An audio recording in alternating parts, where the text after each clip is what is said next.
गुरु भक्ति योग।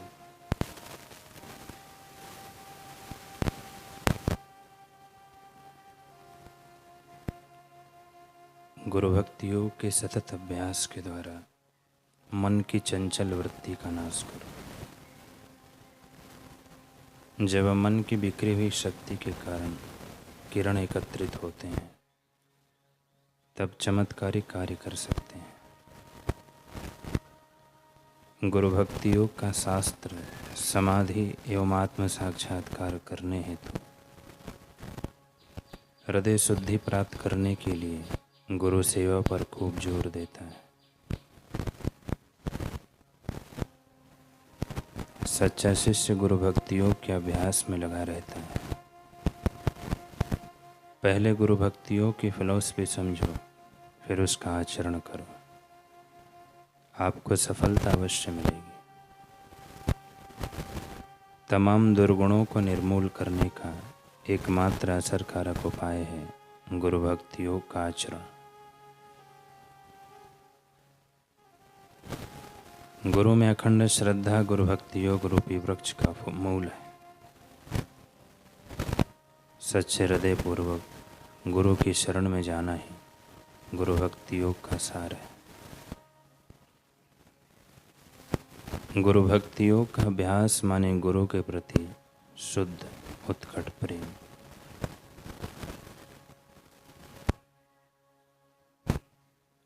ब्रह्मनिष्ठ गुरु के चरण कमलों में बिन शर्ती आत्मसमर्पण करना ही गुरु भक्ति योग का मुख्य सिद्धांत है।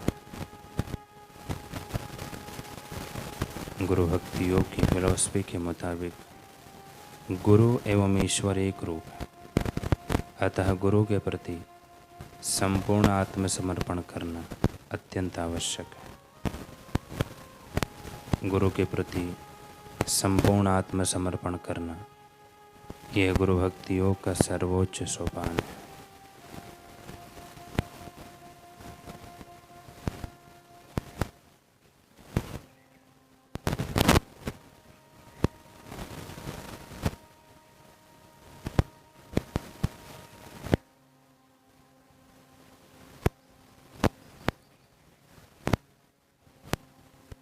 प्रसंग है आचार्य शंकर का। आचार्य शंकर अपनी दिग्विजय वाहिनी के साथ गौड़ प्रदेश की ओर रवाना हुए। उन दिनों गौड़ में वैदिक धर्म का ह्रास हो गया था, क्योंकि समस्त प्रदेश में कर्मकांड की उपासना चलती थी।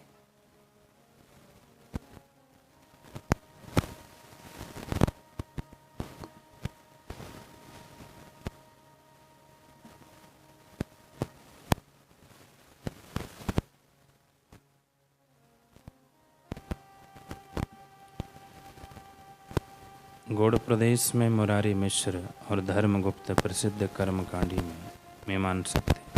उनकी विद्वता और पांडित्य की ख्याति दूर दूर तक फैली हुई थी।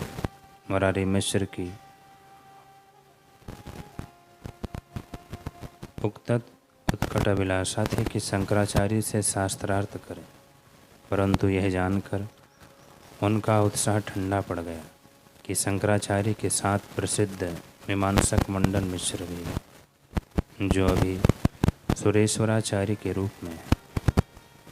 अतः उन्होंने शास्त्रार्थ की आशा त्याग दी कि जिनके साथ मंडन मिश्र स्वयं शिष्य रूप में हों, ऐसे आचार्य कितने महान होंगे, उनसे कौन शास्त्रार्थ में जीत सकेगा। अब एक दिन मुरारी मिश्र आचार्य शंकर के समीप उपस्थित हुए। उन्होंने सभक्ति आचार्य को प्रणाम करके विनीत भाव से एक प्रश्न किया कि यतिराज, मैंने आपकी कृतियों का अध्ययन किया है। मैं आपके श्रीमुख से यह सुनने का इच्छुक हूँ कि मीमांसा सिद्धांत और वेदांत सिद्धांत में विरोध कहाँ है, अर्थात कर्मकांड में और वेदांत में विरोध कहाँ है। मुरारी मिश्र का प्रश्न सुनकर आचार्य ने कहा, पंडित प्रवर, आपका प्रश्न बहुत ही सुंदर है। इस संबंध में मेरे सिद्धांत के अनुसार कर्मकांड अनित्य है। अनित्य शरीर में ही आस्था दृढ़ करता है, क्योंकि इसमें द्वैत बना ही रहता है। द्वैत के अस्तित्व से यह जीव स्वयं को कर्ता मानता है और कर्ता हुआ तो भोक्ता भी होगा ही। इसलिए इस माइक प्रपंच से छुटकारा का कोई उपाय कर्म कांड की उपासना में नहीं है। इसी कारण वेदांत की आवश्यकता अनिवार्य है। वेदांत में अद्वैत ज्ञान के उपदेश से अज्ञान की निवृत्ति होती है। कर्मकांड में अज्ञान की ओर दृढ़ता होती है। अज्ञान का समुचित नाश सम्यक ज्ञान द्वारा ही संभव होता है। तदंतर साधक को ब्रह्मज्ञान की प्राप्ति होती है। वह आत्मज्ञान स्वयं प्रकाश और मोक्ष स्वरूप है। वह त्रिकाल बाधित, एक रस, अखंड और शाश्वत ज्ञान है। साधक उसी मोक्ष स्वरूप ज्ञान में प्रतिष्ठित होकर कृतकृत्य हो जाता है और कर्मकांड में मनुष्य को क्षणिक सुख की उपलब्धि उसके उपासित देवी देवता द्वारा हो सकती है, परंतु शाश्वत सुख की उपलब्धि कराने का सामर्थ्य कर्मकांड में सर्वथा संभव है। अज्ञान नाश रूप मोक्ष किसी कर्म का फल नहीं है। कर्मकांड किसी फल की अपेक्षा से और शरीर की सत्यता की प्रगाढ़ता से संपादित होता है। जहाँ कर्मकांड सकाम कर्मों द्वारा प्रेरित है, वहीं अज्ञान नाशक मोक्ष वेदांत ज्ञान नैष्कर्म्य द्वारा प्रेरित है। कर्मकांड में कर्म की प्रधानता है और संसार मुख्य है, परंतु वेदांत ज्ञान में परमानंद अनुभूति मुख्य है और निष्काम कर्मता द्वारा और मोक्ष की प्रधानता है। मोक्ष स्वयं प्रकाश है, नित्य है, उत्पत्ति विनाश से परे है। मोक्ष कोई अवस्था विशेष भी नहीं है। हे प्रवर, सकाम व्यक्तियों के लिए कर्म का प्रयोजन आवश्यक है। सकाम कर्म करने से इच्छित लोकों और भोगों की प्राप्ति होती है, परंतु पुण्यों के क्षीण होने पर फिर उन लोकों से लौट आना पड़ता है। इस प्रकार आवागमन का चक्र निरंतर चलता रहता है। ज्ञान प्राप्ति के बिना मोक्ष प्राप्ति असंभव है और ज्ञान प्राप्ति सद्गुरु कृपा से ही संभव है। निष्काम कर्म करने से अंतःकरण की शुद्धि होती है। साधक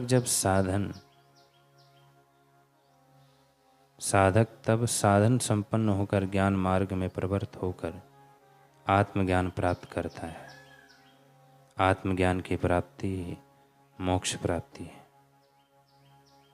शरीर आदि अनित्य वस्तु में अहम भाव का होना यह भ्रांत ज्ञान अथवा अज्ञान है और मैं असंग, शुद्ध बुद्ध, मुक्त, सच्चिदानंद स्वरूप और सर्व प्रकाशक हूँ।